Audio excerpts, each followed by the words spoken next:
Ladies and gentlemen, we would now like to ask you if you are able to please rise for the Indonesian National Anthem, Indonesia Raya.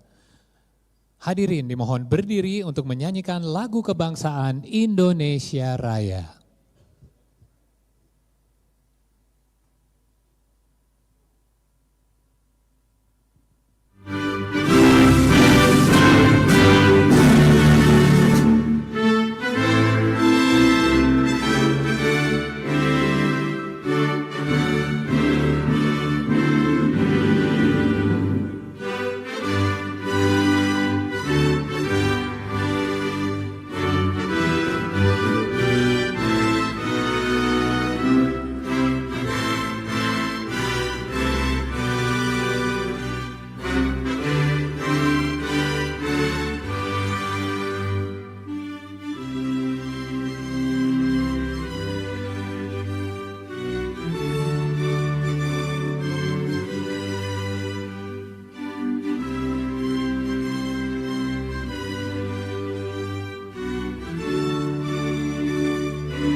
Thank you, ladies and gentlemen, you may be seated. Terima kasih, hadirin dipersilakan untuk duduk kembali.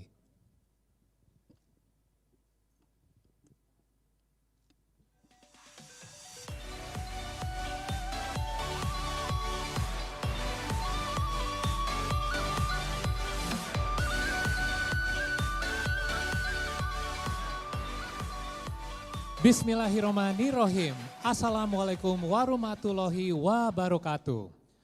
Selamat pagi dan salam sejahtera bagi kita semua. Om Swastiastu, Namo Buddhaya, salam kebajikan.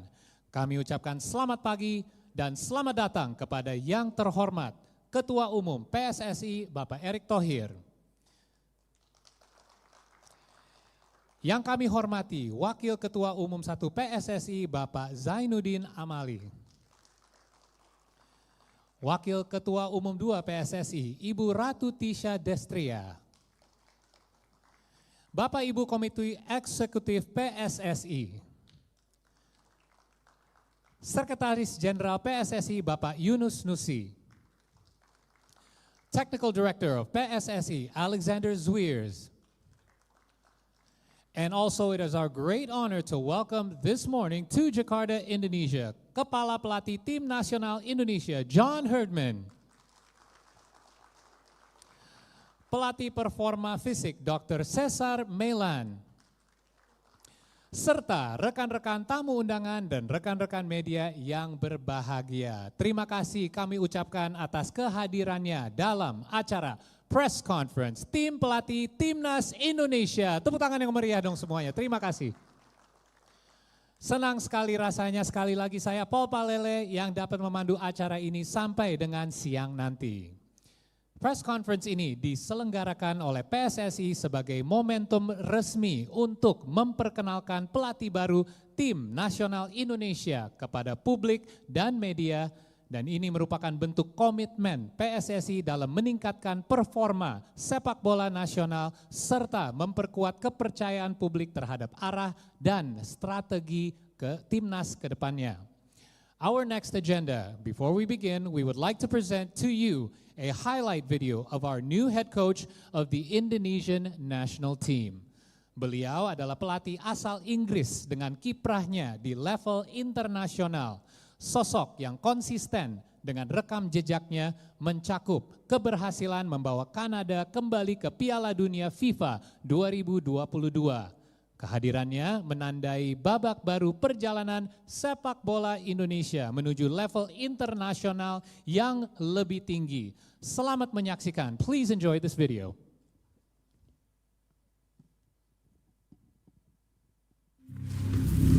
concept, cold air, hard ground, quiet work.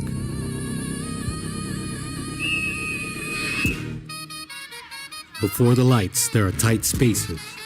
One touch, two touch, eyes up, courage in the details. They called it unconventional. Good, because the game doesn't reward noise. It rewards habits. It rewards standards. And standards don't stay in one place. They travel. They lift people. They change what a team believes is possible. Trust, clarity, chemistry, built on ordinary days for extraordinary nights. Pressure doesn't break the dream. Pressure makes it real. Not by magic, by repetition, by resilience, by unity. The Ring of Fire, born of volcanoes and held by the ocean. Driven by millions of hearts with one burning will. A team with pride and a chapter to write. A new era, one pulse.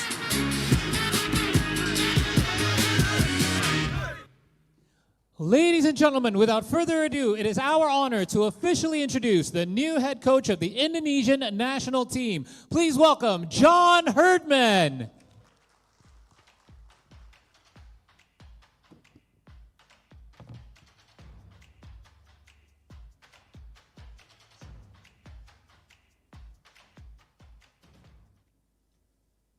Good morning, Coach. Glad to have you with us. After a one-day delay, we're glad to see that you are back in your feet, feeling better.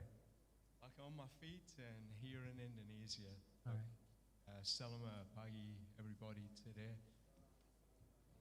I'll start by saying I look bigger on TV, so I hope my size isn't underwhelming for everyone here. I'm bigger in spirit. But yeah, it's an exciting journey coming here with my family to see a new culture, a new country, a new football experience. And I have to thank the President, Eric Thohir, for his trust and his vision, the ExCo committee for their support. This is going to be an exciting project, and together we have some big goals. But more importantly, to the people, the fans, when I looked at the Indonesian opportunity, I felt very clear that this group of fans, these people, they deserve to be on the highest stage in world football. I've been looking for a project for a little bit of time now, the right project, and this is it. If you know where I'm from, it's a place called Newcastle. It's a city in the northeast of England which prides itself on hard work, but passion for football. And that's what I feel every time I've seen this Indonesian team play, the Garuda, and the people who support it.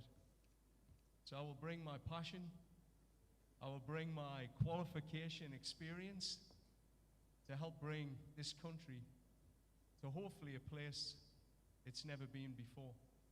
It's time. Thank you so much, Coach, for your opening remarks. Tepuk tangan sekali lagi dong untuk Coach Herdman. Beliau membuka dengan sebuah pernyataan, terutama jangan kaget sama poster tubuh yang mungkin kelihatan lebih besar kalau lihat di TV atau sosial media, tapi mengukur dia dari jiwanya yang dia anggap itu sangat besar. Terutama dia sangat semangat untuk bisa datang ke Indonesia bersama keluarganya. Dia sangat semangat untuk bisa datang ke Indonesia bersama keluarganya juga. Dan ini adalah sebuah negara baru untuk beliau dan sebuah kebudayaan baru juga. Dan sebelumnya dia ingin mengucapkan terima kasih untuk Bapak Erick Thohir bersama ExCo juga atas dukungannya dan juga kepercayaannya terhadap dia sebagai pelatih kepala baru Timnas Indonesia. Dan yang pasti sudah jelas dari awal ada tujuan dan goal yang cukup besar untuk beliau, dan dia juga melihat negara ini penuh dengan sepak bola yang luar biasa, dan ini adalah kesempatan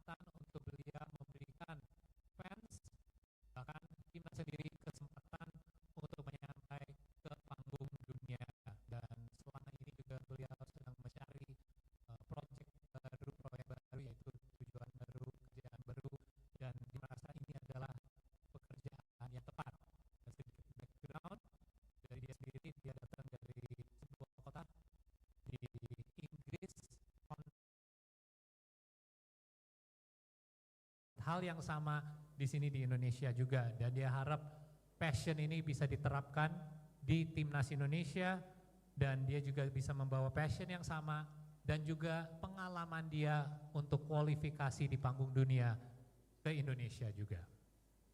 Saya akan membuka obrolan ini mungkin dengan 1-2 pertanyaan singkat untuk John, dan setelah ini seperti biasa saya akan kasih beberapa kesempatan untuk rekan-rekan media juga untuk tanya jawab. John, thank you for your opening remarks, and again, welcome to Indonesia. So I'd first like to start off by, you mentioned obviously Concept, a place that is known for passion, but not only as a place where you originated, but your experience have brought you to various parts around the world, New Zealand, obviously Canada. How do you feel that your country of origin, known obviously for football, not only that, but also your experience in other parts of the world can translate here and implemented in the program for Indonesian football? Yeah, I think firstly, the experience of adapting to different cultures, football cultures, social cultures, it's part of the experience of living, understanding, breathing the culture. So I've traveled with my wife, my daughter, my son. Dr. Milan have traveled with me to different countries to experience football, but the people. And I think this is a major part of the experience here in Indonesia, to breathe with the fans, to understand what it really means to the people. And I think that's a starting point. You have to feel the fabric of the country. And on feeling it, you understand it. And from understanding it, you can now build the football culture internally in the locker room. You know what to fight for. You know when to fight. You know how to bring the passion of the fans and connect it to the dressing room, to the players. I think that's been a huge part of moving from New Zealand, understanding Maori culture, understanding the gritty Canadian culture, and now coming to Indonesia and understand what the Garuda Membawa really is. I think that's going to be a huge part of what it will take to qualify this team for the World Cup in 2030, being ready to really feel what the fans need, and then connect everything together. Thank you, Coach. Saya terutama menanya karena bukan hanya negeri berasal dia, yaitu Inggris dari Konsep yang terkenal untuk sepak bola, tapi pengalaman dia sudah membawa dia ke New Zealand dan Kanada untuk melatih, dan apa yang bisa diterapkan untuk role dia sebagai pelatih kepala di Indonesia, dan terutama dia ingin lebih mengenali kebudayaan kita, bukan hanya dari sisi sepak bola, sosial juga. Karena selama ini dia melatih di negara yang berbeda, itu dia selalu membawa keluarganya juga, dan Dr. Milan juga untuk terutama mengenali kebudayaan dan fans sepak bola di negara tersebut. Karena itu menjadi titik mulai yang tepat untuk dia bisa menyambungi keinginan dan passion dari para fans sepak bola dengan timnasnya sendiri, dan di situ dia bisa lebih menyatui visinya, bukan hanya dari fans tapi menyambungi itu sama pemain dan timnya sendiri. Contohnya di New Zealand ada kebudayaan dari Maori. Nah, ini gimana caranya untuk bisa menerapkan kebudayaan tersebut sama timnasnya sendiri, ataupun dari Kanada, di mana Kanada itu untuk rekan-rekan media yang tahu itu isi dengan banyak orang dari berbagai ras dan negara lain juga. Jadi terutama itu menjadi kunci untuk bisa menyampai tujuan lebih besar lagi, yaitu kualifikasi Piala Dunia 2030. Thank you for your answer, Coach. So again, we talk about different cultures.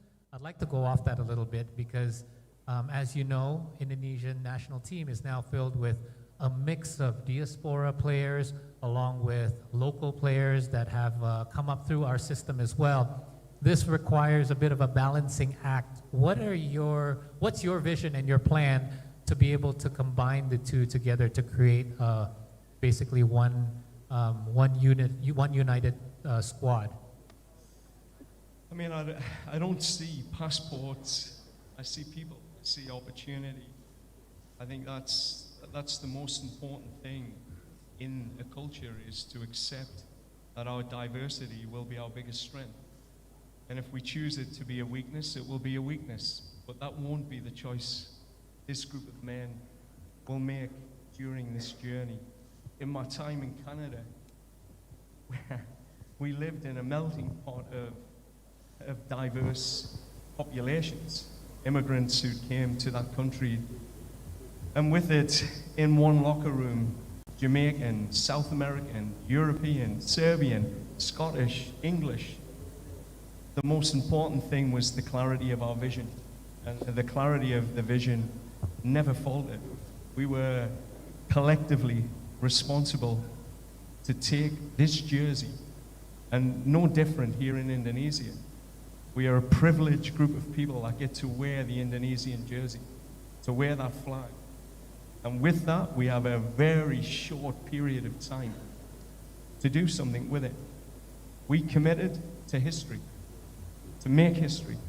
We committed to leaving legacy for the next generation to believe that we are a football country.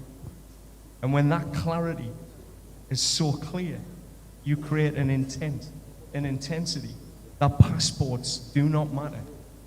It's about the brotherhood, the people, and our commitment to a collective vision, which is shared by, speaking to the EXCO and President Tohir, it's shared by the people here in Indonesia. This is what this country wants. It wants to become a global football country. It wants to be seen and respected on the world stage. And the only way you gain that respect is qualifying for a World Cup and winning on the world stage. Every man in that locker room will want that. And it'll be my job to ensure that regardless of your passport, regardless of your heritage, we are here for one reason. Thank you, Coach. Saya nanya terutama mengenai Timnas Indonesia yang berisi dengan bukan hanya pemain diaspora, tapi juga pemain-pemain lokal yang besarnya dari Liga di Indonesia juga. Dan gimana caranya untuk bisa menyatui para pemain menjadi satu unit. Dan beliau menyatakan bahwa dia tidak pernah melihat pemain dari paspor yang mereka miliki. Tapi justru gimana caranya untuk bisa menyatui mereka menjadi satu. Karena justru perbedaan antara semua pemain itu bisa jadi kekuatan, bukan jadi sebuah kelemahan. Dia menggunakan contoh dari Timnas Kanada, di mana kalau untuk teman-teman yang tahu, Kanada ini justru banyak sekali imigran yang datang dari negara lain, mungkin dari orang tuanya juga, dan Timnas Kanada itu berisi dari berbagai bangsa, dari Jamaika, Amerika Selatan, Eropa, Serbia, Skotlandia, dan Inggris juga.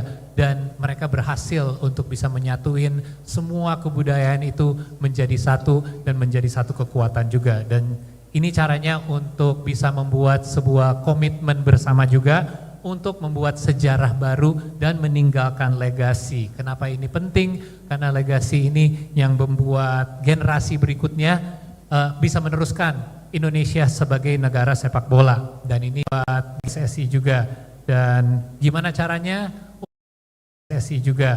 Dan gimana caranya untuk Indonesia bisa dikenali sebagai negara sepak bola dunia? Caranya adalah untuk kualifikasi Piala Dunia dan juga menang di panggung internasional untuk tahun 2020.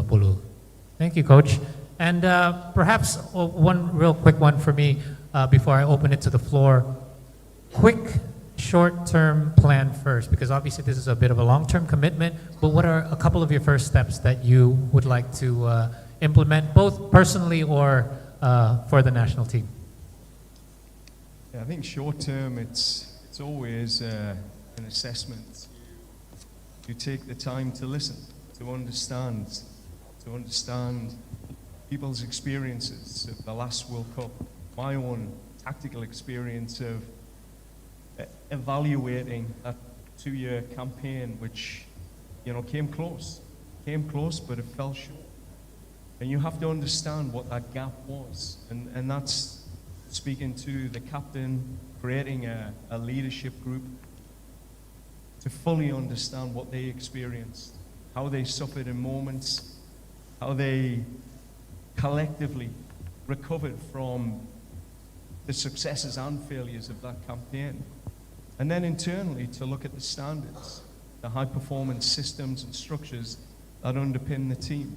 These are critical steps. So it's a period of listening, understanding, ensuring that everyone that I need to listen to is heard, and then taking action, taking those steps, being very clear on what will take us to results quickly. And this is an important step. We have an excellent opportunity in March to take our first step together. I've already started communicating with the captain and some of the key leaders. I've contacted over 60 players to let them know that I'm here, I'm watching. And then it's building that team around the team, Dr. Milan, etc., who will support a raise in standards and bring the qualification habit that Indonesia has been missing. So the work over the last 15, 20 years of my experience has been qualifying teams for Olympic, World Cups. It's about seeing what's missing in that habit and building it. So short term, listen, understand, but get to action. Let's get moving. Let's go. Awesome, thank you Coach. Dan yang terakhir dari saya menanya mungkin tahap pertamanya apa yang akan diterapkan terlebih dahulu dari Coach Herdman. Terutama dia ingin melakukan assessment, jelas. Tapi ini ada beberapa tahap, yaitu terutama dia ingin mendengar dari timnasnya sendiri dan mengerti apa kebutuhannya. Dari situ dia akan melakukan evaluasi karena jelas Indonesia timnasnya sudah melakukan beberapa langkah yang baik dalam 2 tahun terakhir, sudah dekat tapi tidak sampai tujuannya. Dan disinilah dia sudah ngobrol dengan beberapa pemain, terutama dia udah ngobrol dengan lebih dari 60 pemain, dan dia ingin tahu rasanya dari kegagalan kemarin. Ada sesuatu yang pasti dirasain yang kurang enak. Nah dari situ dia juga ingin mengerti dan membuat pemain juga mengerti apa caranya, gimana caranya untuk bisa tidak mengulangi hal tersebut.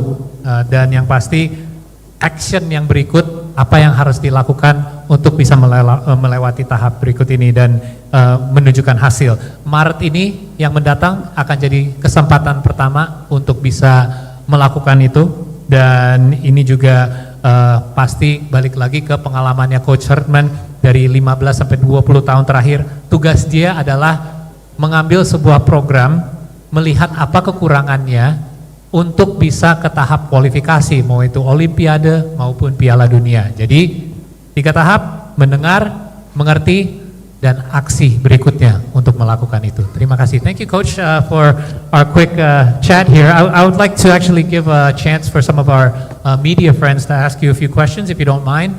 So seperti biasa saya akan mungkin mulai dari sebelah kiri.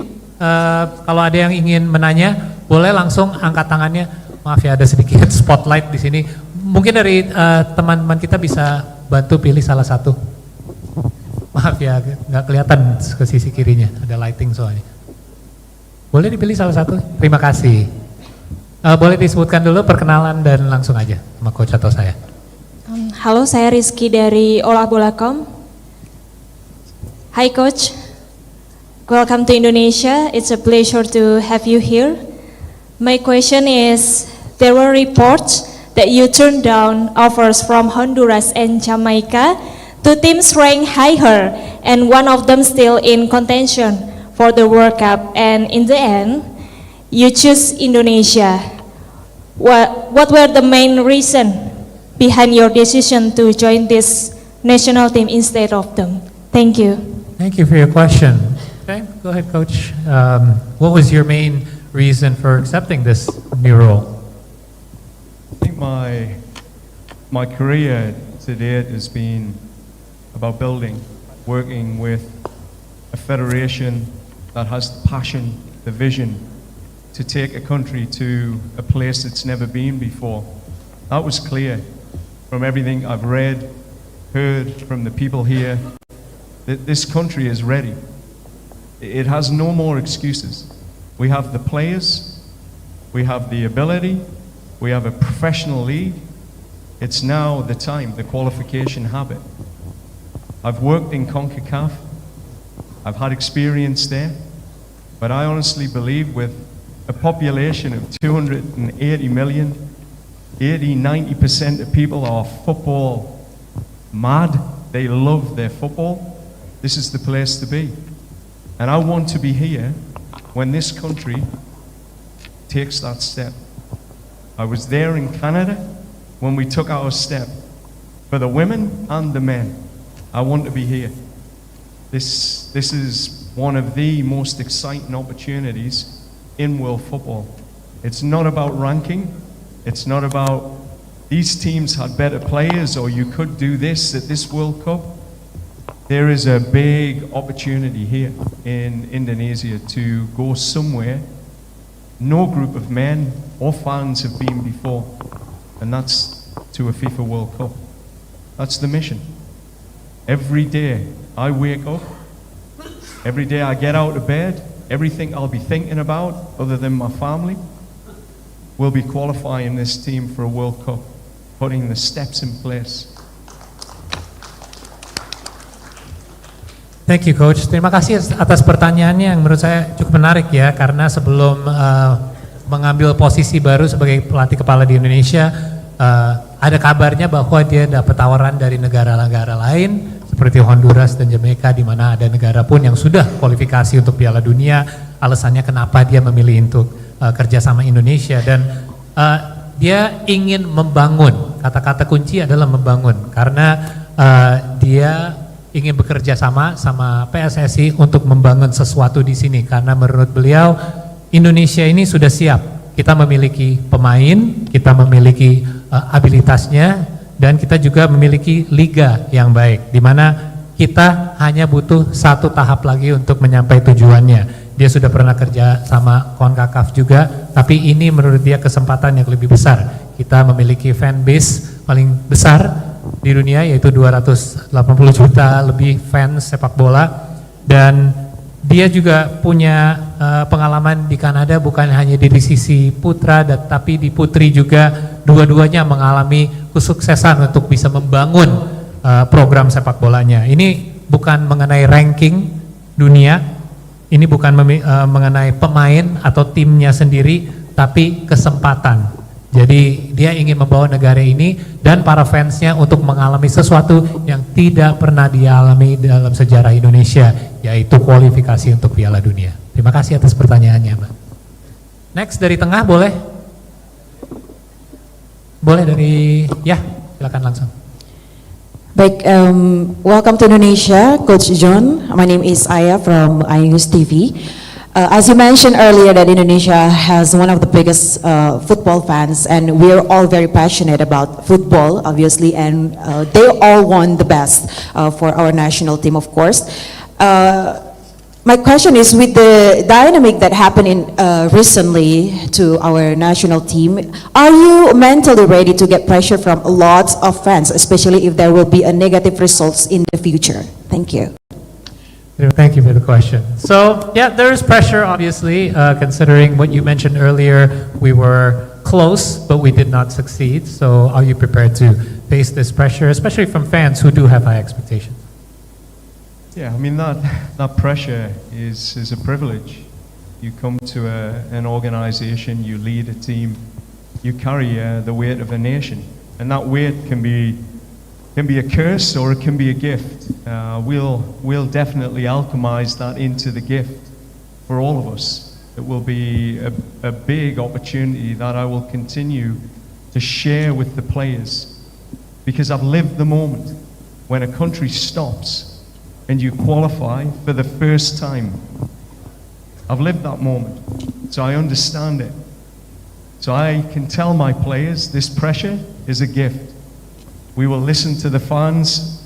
We will use their energy. And I would say to the fans, qualifying for a World Cup does not happen overnight. It took Canada 36 years to get there. For Indonesia, they took a big step, a huge step, recently. And we have to take the next step, and we will.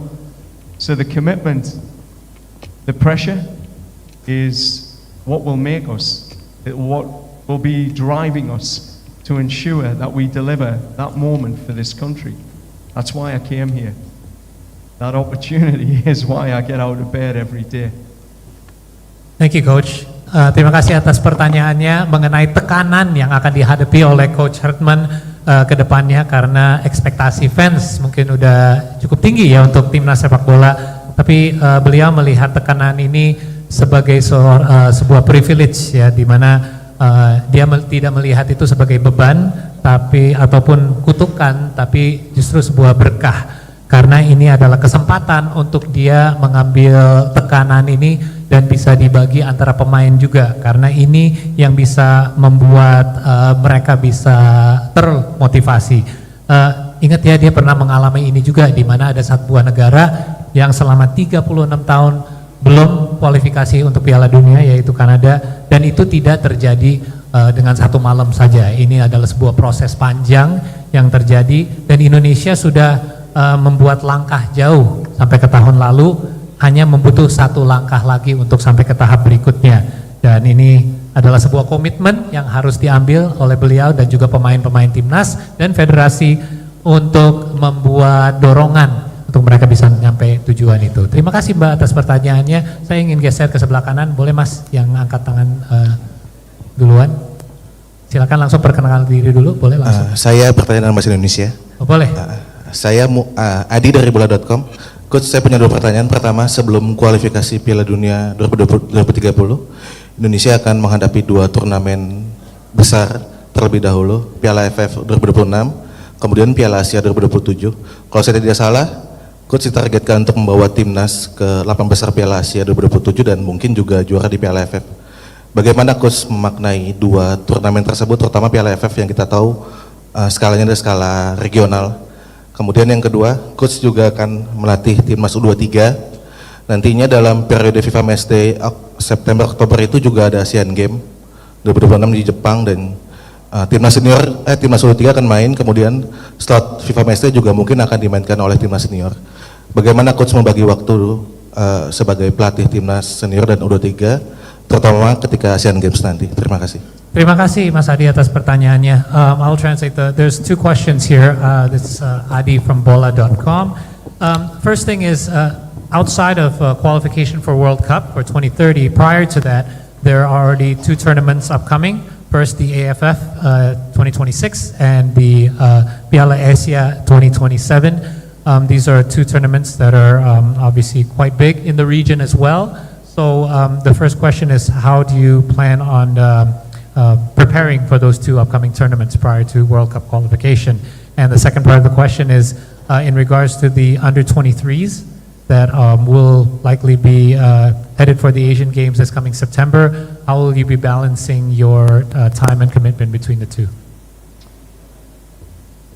Yeah, I think if I answer the first question, I think the most important thing around the tournaments is, for some of these players, they haven't had tournament experience, like true tournament experience. They've had World Cup qualification campaigns. So for some of the new diaspora players, the naturalized players, they will need to experience a tournament format. And that's an exciting experience, and one that requires real expertise and discipline. So that will be a new experience for them, and one that I genuinely believe, particularly the AFC tournament, we can be competitive at. And with the talent pool that we have, with the experience we'll put around the team of tournament formats, we have a good opportunity to push our levels and create some history with our achievements. I think that's important. We have to be ready to be brave to say that this group is talented. This is a talented group of players now.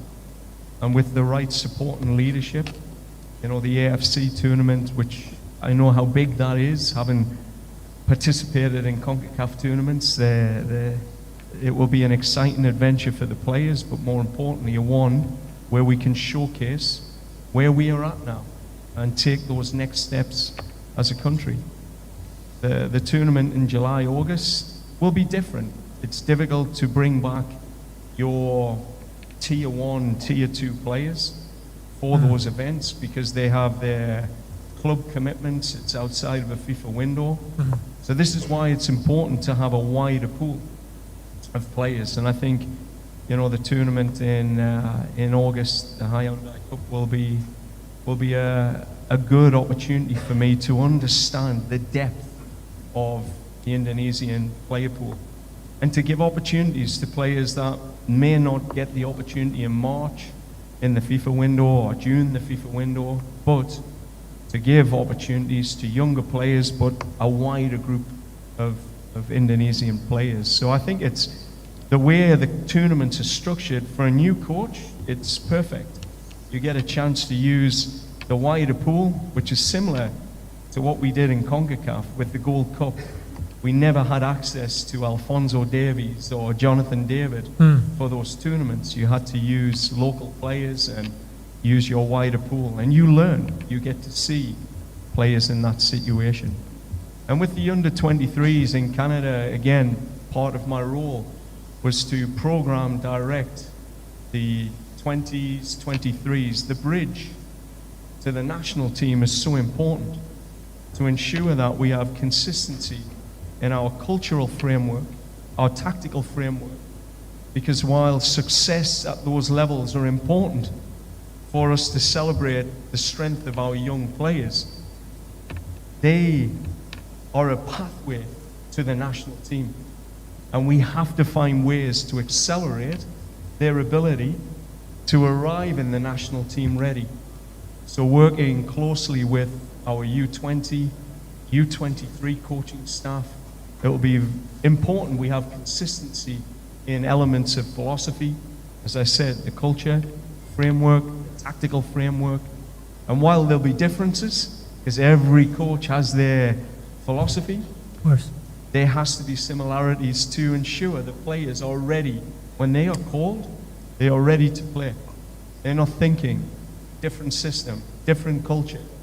They're ready to go because at international, the window is too short. Perfect. I think that answers both the questions. Terima kasih atas pertanyaannya mengenai turnamen yang akan mendatang, yaitu termasuk AFC dan Piala AFF juga. Dan ini menurut Coach Herdman adalah bagus untuk mendapatkan pengalaman di dalam sebuah turnamen, karena ada beberapa pemain diaspora kita pun yang mungkin kekurangan pengalaman di sebuah turnamen format. Dan ini membutuhkan pengalaman, ini membutuhkan expertise, dan Piala AFC ini penting untuk negara seperti Indonesia karena secara talenta kita sudah memiliki talenta yang cukup baik di region ini. Kita punya kesempatan besar untuk membuat sejarah karena ini juga turnamen yang menurut beliau ada kemiripan sama CONCACAF juga. Yang jelas mungkin untuk turnamen yang mendatang di bulan Agustus yang di luar jendela FIFA ini mereka akan mungkin kehilangan beberapa pemain tier 1 dan tier 2, tapi ini justru kesempatan baik untuk memberikan pengalaman untuk pemain muda, pemain lokal yang bisa dapat jam terbang untuk menambah pengalaman juga. Dan turnamen format ini juga kesempatan yang baik untuk pelatih baru, karena pelatih baru ini juga bisa mencoba mainkan pemain lokal dan lain-lain untuk bisa menyatukan dengan timnas utamanya. Dan mengenai pertanyaan menyambung ke program U23, dan menurut beliau program U20, U23 sebelum maju ke timnas senior ini sangat dibutuhkan sebuah framework yang konsisten, filosofi yang sama, di mana ini menjadi jembatan untuk membuat program yang konsisten agar pemain-pemain muda yang di level U20 sama 23 bisa melanjuti dengan pengalaman dan filosofi yang sama untuk bisa melanjuti tanpa banyak berubah untuk ke timnas senior juga. Jadi sekali lagi ini adalah kesempatan yang baik di tahun 2026 ini bisa membangun hal-hal tersebut. Thank you so much, Coach, for your time. Obviously, you're going to have plenty more time in the coming days and weeks to chat more with the media, but unfortunately, we are out of time. I do have some time. I would like to invite you up front for a photo for our media friends. Jadi untuk rekan-rekan media, dipersilakan untuk maju ke depan untuk mengambil gambar. Coach, if you please.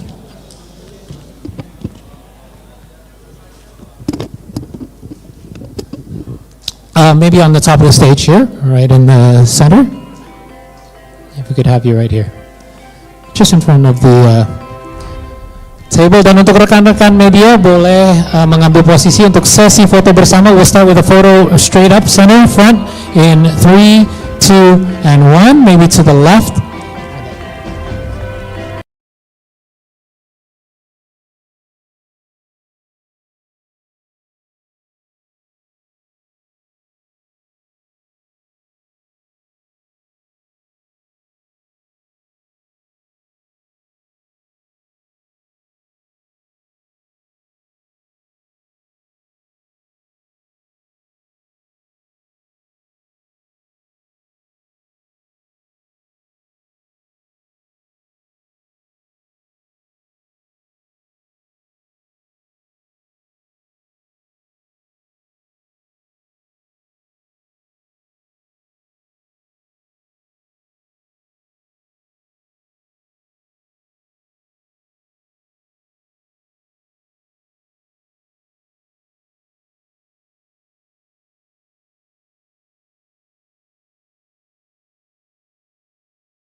Tempat juga. 3, 2, and 1.